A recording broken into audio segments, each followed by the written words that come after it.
आज मैं आप लोगों को शून्य की महत्व, शून्य का उपयोगिता बताऊंगा। ठीक है। शून्य, देखो ये शून्य, ठीक। शून्य का हमको प्रयोग करना है, और जब हम भाग करते हैं या गुणा करते हैं तो कई लोग कटमट का प्रयोग करते हैं। इसका प्रयोग तो नहीं करना है। ठीक है। प्रयोग किसका करना है?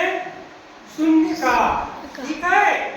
एक उदाहरण से हम देखेंगे, जैसे कि 235 गुणित 25। ठीक है। अब हम शून्य की उपयोगिता को इसमें सार्थक करेंगे। ठीक है। अब जब हम 235 में 25 का गुणा करते हैं तो 25 को कैसे लिख सकते हैं हम विस्तारित रूप से?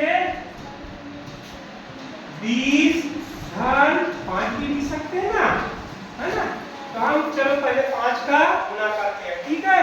5 का गुणा कैसे करेंगे? 5 का पारा 5 बार पढ़ो। 5 एक 5, 5 दूनी 10 15 20 20 55।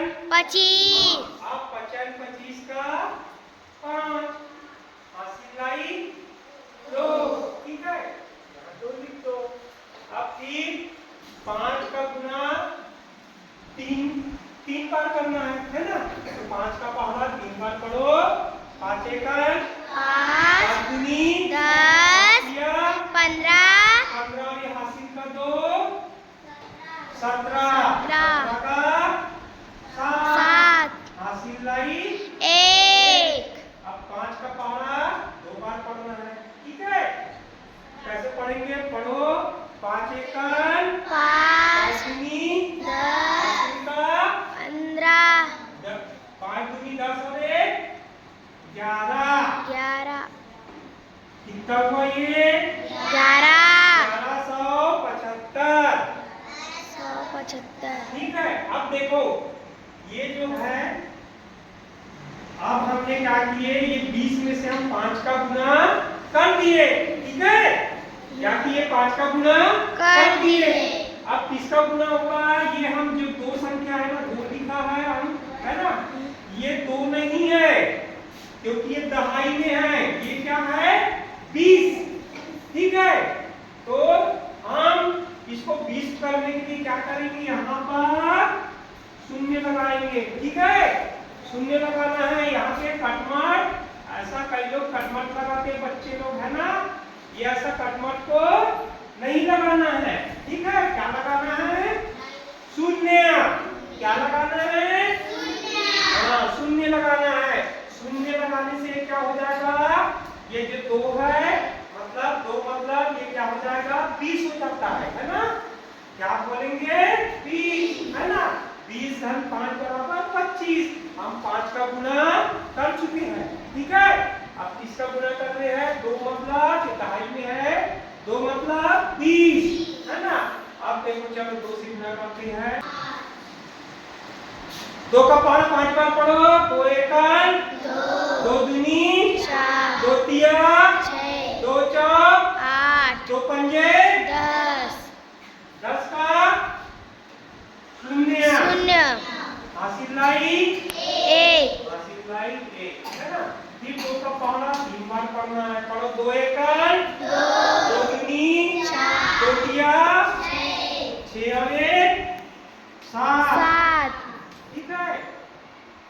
अब 2 का पहला 2 बार पढ़ो। 2 दूनी 2 एक 2 दूनी 4 अब इसको हम क्या करेंगे? जोड़ देंगे। ये जोड़ो। 5 और 0 5, 7 और 0 7 1 और 7 8 4 और 1 5। 5। ठीक है। अब शून्य का महत्व समझ में आया।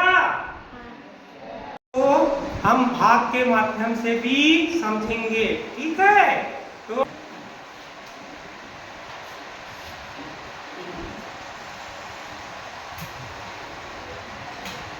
ये कितनी संख्या है? 912 है ना।